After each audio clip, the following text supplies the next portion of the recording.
المتقين والصلاة والسلام على سيد الأنبياء وأشرف المرسلين محمد وعلى آله وأصحابه أجمعين ومن تبعهم بإحسان إلى يوم الدين. أما بعد فأعوذ بالله من الشيطان الرجيم. بسم الله الرحمن الرحيم. إنما يعمر مساجد الله من آمن بالله واليوم الآخر وأقام الصلاة وآتى الزكاة ولم يخش إلا الله فعسى أولئك أن يكونوا من المفلحين. صدق الله العظيم. بزرگان محترم، دعا فرمائیے کہ اللہ رب العزت کچھ میرے اور آپ کے کام کی باتیں کہلوا دے اور کہی سنی باتوں پر اللہ رب العزت ہم تمام کو عمل کی توفیق نصیب فرمائے.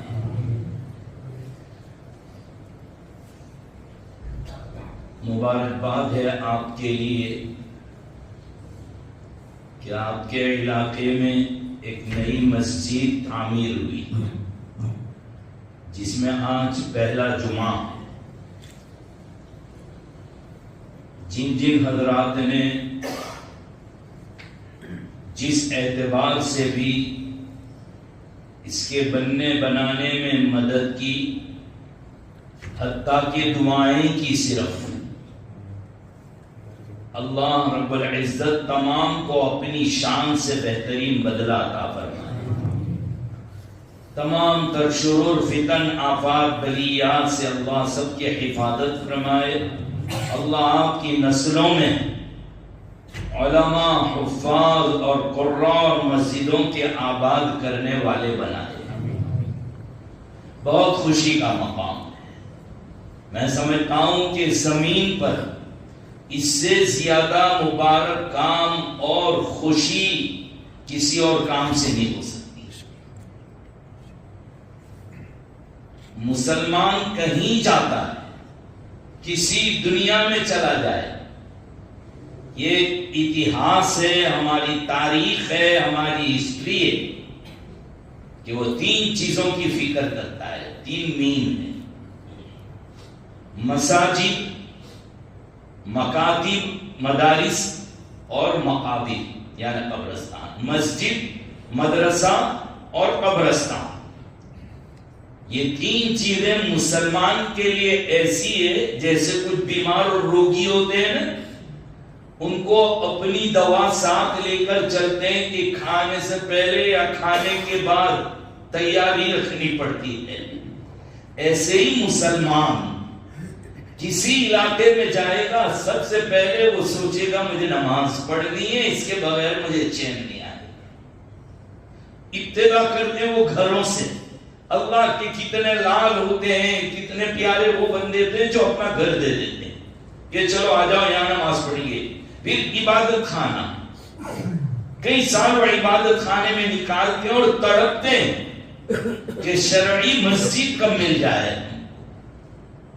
پھر اللہ کے بندے کھڑے ہو جاتے، ہمت اللہ کا نام لے کر، نہ پائے نہ پیسہ نہ زمین، لیکن ان کے اخلاص پر اللہ رب العزت زمین اور پیسے اور تمام تعمیری اور ترقی کے انتظامات اللہ کرتے ہیں.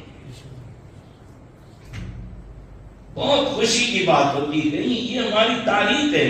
کسی بھی دیش میں چلے گئے، کسی ملک میں چلے گئے، پہلے مسجد، اور مسجد ہو گئی سب ہو گئے. یہ مرغی ہے، بچے خود بخود ماں کے پر کے نیچے آ جائیں گے. نماز اور مسجد یہ ایک مرغی کی مثال ہے. بس اس کو پکڑ لو، ساری چیزیں تمہارے کنٹرول میں اور قبضے میں. تم نے اللہ کو پکڑ لیا ہے. ایک مرتبہ خلیفہ ہارون رشید نے اعلان کیا کہ میرے خزانے کے دروازے کھلے ہیں، جس کو جو چاہے وہ لے لے.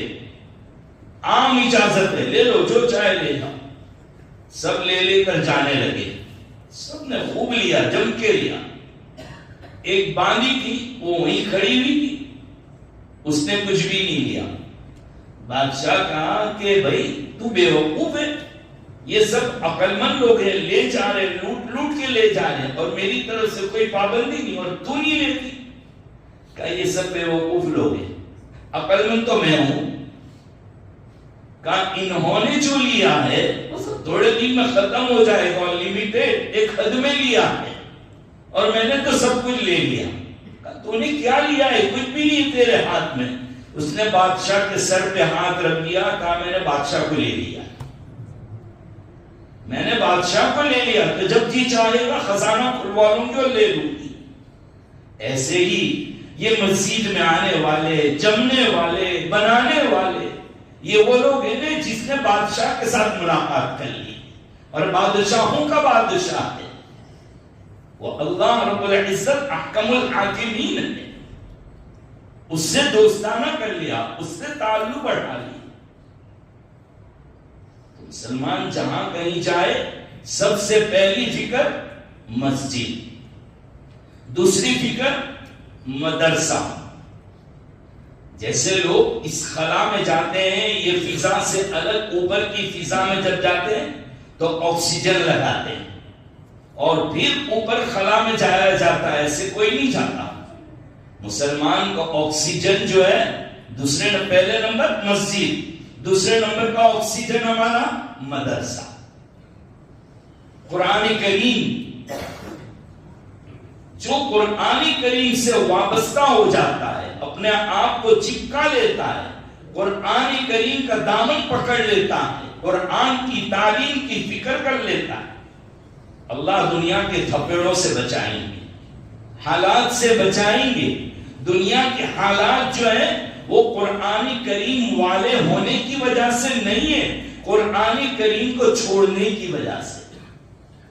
واللہ یعصمک من الناس، اللہ نے نبی سے وعدہ کیا تھا، اے نبی لوگوں سے اللہ آپ کو بچائیں گے، آپ کی حفاظت فرمائیں گے، اور اللہ کا وعدہ پورا ہو.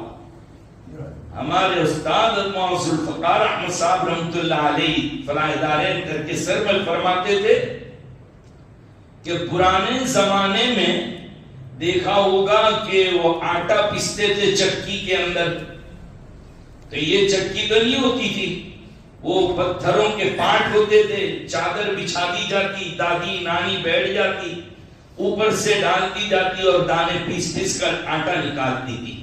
یہ تھی چکی پہلے. جب وہ پتھر ہٹاتے تھے، جب پورا ہو جانے کے بعد، تو دیکھتے تھے کہ کچھ دانے اتنے وزندار پتھر کے نیچے سے بھی سلامت نکل رہے. یہ کون سے دانے ہیں؟ وہ دانے جو آزاد بنے پتھر کے نیچے گھومنے نکلے، ان کا تو آٹا نکل گیا. اور جو لکڑے کا ہینڈل ہوتا تھا اس کو جا کے چپک جاتے تھے، وہ بچ جاتے تھے اتنے بڑے پتھر کے نیچے. تو دنیا کے حالات کا ہینڈل جو ہے نا وہ قرآن کریم ہے. جو اس سے وابستہ ہو جائے گا، جو اس کو لگا لے گا اپنے سینے سے، اپنے آپ کو اس سے وابستہ کر لے گا، اللہ دنیا کے حالات سے ضرور بھی ضرور حفاظت. قرآن کریم اس کے بغیر ایک مسلمان زندہ نہیں رہ سکتا. بلکہ فرمایا کہ جس گھر میں تلاوت نہیں ہوتی، یا تو وہ سینہ جس میں قرآن کی ایک آیت بھی نہیں ہے، وہ اجڑ و بیابان قبرستان کے مانی. مسلمان ہو اور قرآن کریم نہ پڑھے، یہ کبھی بھی نہیں. اس لیے جہاں جائیں گے پہلی فکر کہ ہماری اولاد کو قرآن کریم پڑھائیں گے تو فائدہ تو ہمارا ہی ہے. اس لیے کہ قبر میں تو کوئی کرنسی چلنے والی نہیں ہے، وہاں تو ثواب اگر ہے، ایصال ثواب کسی نے پڑھا کر ہماری طرف سے کچھ صدقہ خیرات کر دیا، نیت کر لی، اللہ اس کا ثواب پہنچا. اگر اولاد کو قرآن کریم پڑھا دیا، کچھ دو چار آیتیں پڑھ کر اپنے ماں باپ کے لیے دعائیں کر دیں گے، قبر میں معاملہ آسان ہو جائے. اور حدیث شریف میں بھی آتا ہے کہ قرآن کریم ایک ایسی چیز ہے کہ قبر میں جتنے عذاب آئیں گے سب عذاب کو روکنے کے لیے چاروں طرف سے گھوم جائے گا قرآن کریم. یہ حفاظت کرے. اور قرآن کریم پڑھانے کی جگہ مدارس، مدرسے، مکتب، اس کو آباد کرنا، اور کرتے ہیں الحمدللہ مسلمان. اور تیسرے نمبر پر مسلمان فکر کرتا ہے قبرستان کی کہ بھئی اپنا قبرستان ہو, ہمارے کمپاؤنڈ ہو, قبروں کا ادب ہو, قبروں کا احترام کیا جائے. ایسی جگہ پر نہ ہو کہ جو اس پہ جانور گھومتے رہیں. ہمارے مردوں کا ادب اور احترام کیا جائے. ہماری اپنی زمین ہو, ہم اس میں خریدیں. این وقت پر کسی کو زمین خریدنا نہ پڑے. ہے دنیا کے ایسے ممالک اور ایسی جگہ کہ جہاں اپنے مردے کو دفنانے کے لیے ہزاروں روپے کی جگہ خریدنی پڑتی ہے ان کو. مسلمان تین چیز کی فکر کرتا ہے, مسجد, مدرسہ اور قبرستان. اور جنہوں نے یہ مسجد کی فکر کی اللہ تعالیٰ ان کو بھی ایسا ہی آباد کرے گا. فرمایا انما یعمر مساجد اللہ, اللہ کی مسجدوں کو وہ لوگ آباد کرتے ہیں, وہ لوگ بناتے ہیں, وہ لوگ تعمیر کرتے ہیں جو اللہ پر ایمان رکھتے ہیں. صحابہ نے پوچھ لیا اللہ کے نبی اللہ پر ایمان رکھنے کا مطلب کیا؟ کہا یہ مان لے کہ اللہ ایک ہے, اس کے سوا کوئی معبود نہیں, اس کی اجازت کے بغیر کچھ ہو نہیں سکتا, سب کچھ کرنے والی ذات اللہ. اور یہ گواہی دے دو کہ میں یعنی محمد صلی اللہ علیہ وسلم اللہ کے سچے رسول ہیں, آپ خاتم النبیین ہیں, آپ کے بعد اب کوئی نیا نبی قیامت تک نہیں آئے گا. آپ فائنل, آپ نے جو نسخہ لا کر دیا, جو شریعت لا کر دی, وہ فائنل نسخہ. یہ ذہن میں بٹھا لیجیے. جب ایک آدمی مریض ہوتا ہے, بیمار ہوتا ہے, تو ڈاکٹروں کے پاس جاتے ہیں, تو ڈاکٹر پہلے کہے گا یہ رپورٹ, یہ رپورٹ, یہ رپورٹ, سارے رپورٹ ڈاکٹر نکلوا لیتا ہے. خون بھی لے لے گا, پیشاب بھی لے لے گا, پخانہ بھی لے لے گا, تھوک بھی نکلوائے گا, کوئی چیز چھوڑتے نہیں ڈاکٹر لوگ. سارے test, full body check up. اس کے بعد ڈاکٹر صاحب دیکھتے اچھا یہ بیماری ہے, دوائی لکھ دی, 15 دن بعد آنا. پھر 15 دن بعد دیکھتے ہیں کہ تھوڑا فائدہ ہوا ہے, دوا ہلکی کا مہینے کے بعد, پھر 2 مہینے کے بعد, پھر 3 مہینے کے بعد, پھر کہہ دیں گے 6 مہینے کے بعد. 2-3 مطلب 6 مہینے کے بعد بلا کر کہہ دیں گے فائنل اب آنے کی ضرورت نہیں ہے, کچھ 19-20 ہو تو اپنے فیملی ڈاکٹر سے دیکھ لیں, ورنہ اب زندگی بھر یہ دوائی کھاتے رہیں. فائنل نسخہ دے دیا, اب آپ کی لائن پر آ گئی بیماری. یہ ہوتا ہے نا. ایسے ہی دنیا میں جب بگاڑ ہوا, اللہ نے حضرت آدم علیہ السلام کو پیغمبر بنایا, بھیجا, ضرورت ہوتی گئی نبیوں کو بھیجتے رہے. جب بیماریاں دور ہوئی, ساری بیماریوں کا علاج محمد رسول اللہ صلی اللہ تعالی علیہ وسلم کو دے دیا, اور آپ کی امت کے علماء کو مقام دے دیا کہ اس امت کے علماء بنی اسرائیل کے نبیوں کے مانی. اب یہ سارے کام جو نبی کے اوپر ہم نے شریعت کو فائنل کر دیا ہے, اب کوئی قانون قاعدہ باقی نہیں ہے بنانے کا دنیا میں. اگر بنانا باقی ہوتا تو نبی آتے, لیکن یہاں کا الیوم اکملت لکم دینکم واتممت علیکم نعمتی ورضیت لکم الاسلام دینا, کہ دین کامل ہو گیا ہے. علماء سمجھاتے رہیں گے, ہر زمانے کی لینگویج اور ہر زمانے کے حالات کو دیکھ کر علماء سمجھاتے رہیں گے. اب نبی کی ضرورت نہیں ہے, خاتم النبیین حضور اکرم صلی اللہ علیہ وسلم. بلکہ آپ نے فرمایا کہ میرے بعد 30 جھوٹے کذاب دجال نبوت کے دعوے کریں گے, لیکن سب کذاب اور جھوٹے.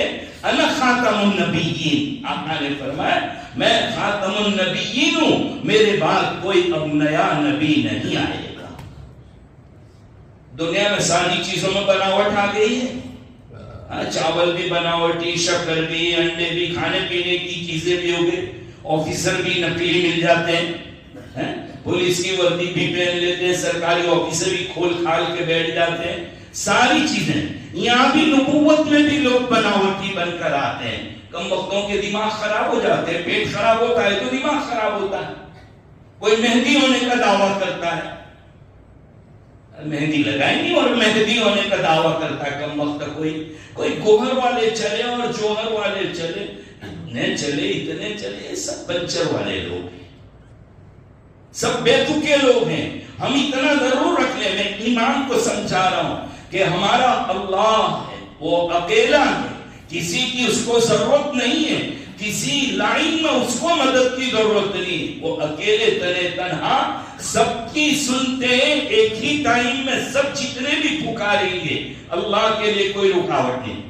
یہ نہیں کیا ہے کہ آج پارٹی والے آواز دیں گے، کل دعا مانگنے کا دن واقعی والوں کا ہے، پرسوں بلساڑ والوں کا ہے. نہیں، یسألہ من فی السماوات والارض کل یوم هو فی شأن. سب ایک ہی ٹائم میں پوری دنیا والے مانگ لے، اللہ برابر سنتے ہیں. پارلیمنٹ میں ایک لیکچر دیتا ہے اور سب اپنے اپنی لینگویج میں اپنے مشین سے سن لیتے ہیں. تو تمہارے مشین تو اتنے پاورفل اور وہ اللہ خالق کے کائنات کو اتنا کمزور سمجھتے ہو؟ بیعقوب کو سب کی سنتا ہے. اور نبی کریم صلی اللہ تعالی علیہ وسلم پر ایمان کہ آخری نبی ہے، خاتم النبیین ہے. اب دنیا کو کسی نئے نبی کی ضرورت نہیں ہے کہ کوئی نیا نبی لانچ کیا جائے. ہاں، سب نئے لانچ ہو رہے ہیں، کسی کو لانچ ہونے کی ضرورت نہیں ہے. نہ ماڈل کو سدھارنے کی ضرورت ہے. کامل اور مکمل دین لے کر آئے ہیں. آپ نے سمجھا نہیں، آپ کی عقل کا قصور ہے، ورنہ اللہ نے فرما دیا الیوم اکملت لکم دینکم واتممت علیکم نعمتی. اللہ نے اعلان فرما دیا. یہاں تک کہ ہمارا عقیدہ یہ کہ حضرت عیسیٰ علیہ السلام زندہ ہے، آسمانوں پر اللہ نے اٹھا لیا.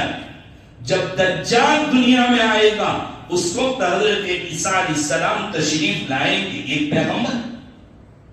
لیکن آ کر اپنے زمانے میں جو ان کو نبوت ملی تھی، وہ جو شریعت ملی تھی، اس شریعت پر عمل نہیں کریں گے، بلکہ محمد رسول اللہ صلی اللہ علیہ وسلم کی شریعت پر عمل کریں اور اسی کو عام کریں گے. حضرت عیسیٰ علیہ السلام. تو حضور پر ایمان لانا، اللہ پر ایمان لانا، اور حضور پر ایمان لانا یہ بھی اللہ پر ایمان لانا ہے، کیونکہ حکم اللہ کا ہے کہ مانو میرے نبی. ما آتاکم الرسول، رسول تم کو جو کچھ دے لے لو، اور جس چیز سے روک دے رک جاؤ.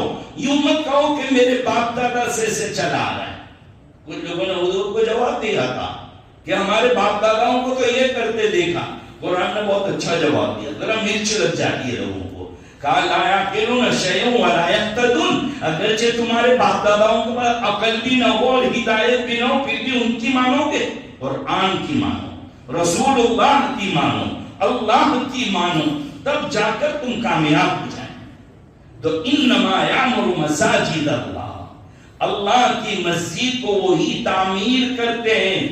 تعمیر کرنا ایک تو یہ ریتی، اینٹ، سیمنٹ، ٹائلز، کانچ، کھڑکی، دروازے، قالین یہ لگانا، یہ بھی تعمیر کرنا ہے. اور ایک تعمیر کرنے کا مطلب مسجد کی صفائی، مسجد کی حفاظت. یہ بھی وہی لوگ حفاظت کریں گے جو اللہ اور رسول پر ایمان رکھتے ہیں. وہی مسجد کو آباد کریں گے جو اللہ اور رسول پر ایمان رکھتے ہیں. مسجد کی تعمیر میں بہت سی چیزیں آ جاتی ہیں. حفاظت کرنا، صفائی کرنا، انتظام کرنا. مسجد کی صفائی اور مسجد کا ادب سب سے بڑا. دیکھو مسجد میں آؤ تو بالکل ادب کے ساتھ آئیے. حضرت عمر رضی اللہ تعالیٰ نام تو سنا ہے، اسلام کے خلیفہ ثانی، اللہ کے نبی صلی اللہ تعالیٰ علیہ وسلم کے قریب مزار اقدس میں آرام فرما رہے ہیں. بڑے نام ہیں، بڑے کام ہیں حضرت عمر کے. جب مسجد میں آتے تھے تو بہت ڈرے رہتے تھے. 2-3 ساتھیوں کے ساتھ آتے تھے. کسی نے پوچھا امیر المومنین کیا ڈر لگتا ہے؟ کس چیز کا؟ کیوں ڈرے آتے ہیں؟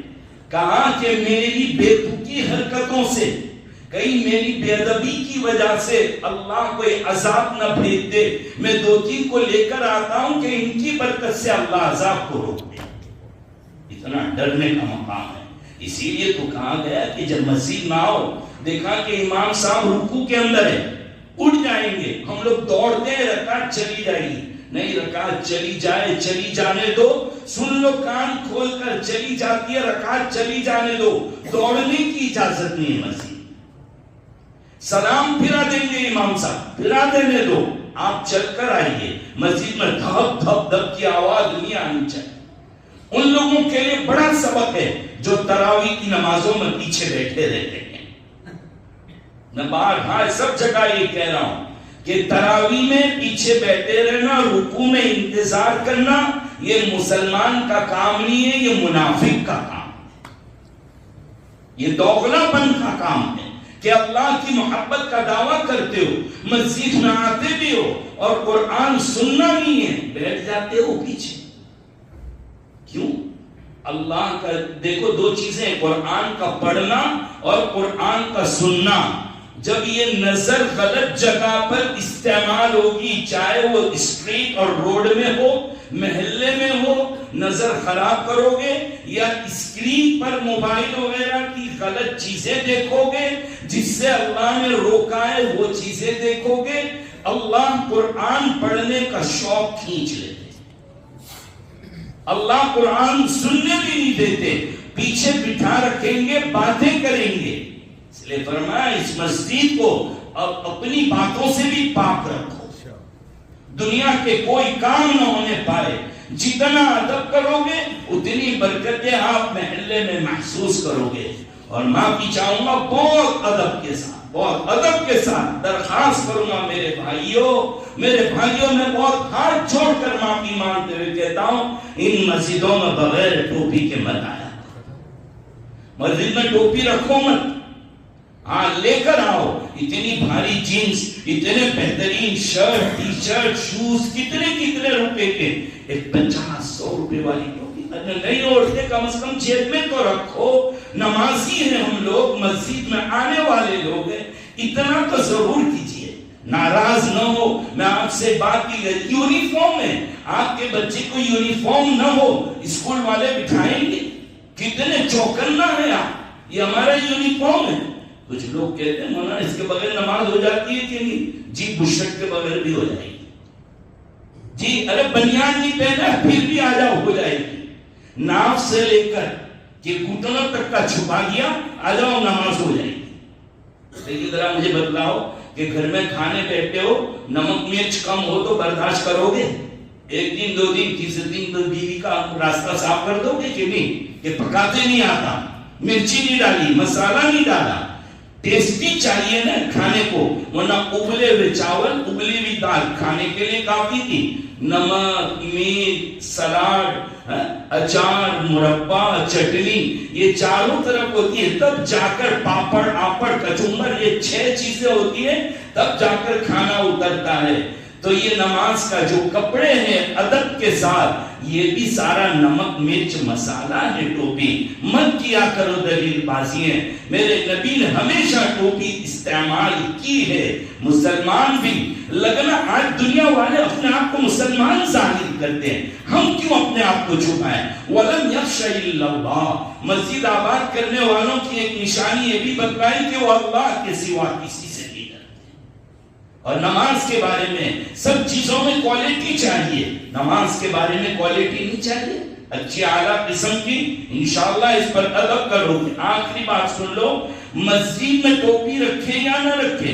نہیں، مت رکھو، ورنہ پھر کل چڈوں کی فیشن نکلے گی تو لنگیاں رکھنی پڑے گی، آپ جبے رکھنے پڑیں گے۔